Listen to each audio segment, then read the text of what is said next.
ইষ্টপ্রাণ দাদা ও মায়েদের জানায় আন্তরিক জয়গুরু।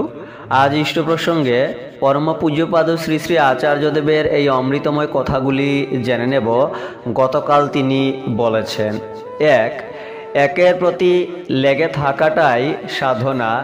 2, নিজের প্রতি খুব বিশ্বাস রাখতে হয়, এটা আমার দ্বারাই সম্ভব।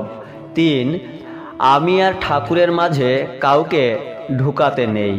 4, নিজের জীবনকে আদর্শের সাথে লেগে রাখতে পারলে নিজের ব্যক্তিত্বকে ধরে রাখা যায়।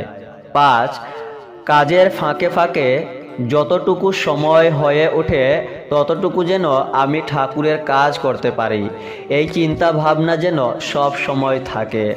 6, নিজেকে দুর্বল ভাবতে নেই, দুর্বলতা আমাদেরকে চারিদিকে দুর্বল করে ফেলে।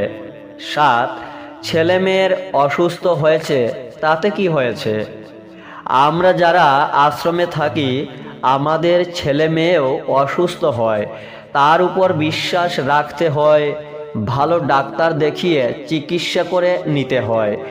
একটি মায়ের উদ্দেশ্যে এই কথাগুলি বলেছেন আচার্যদেব।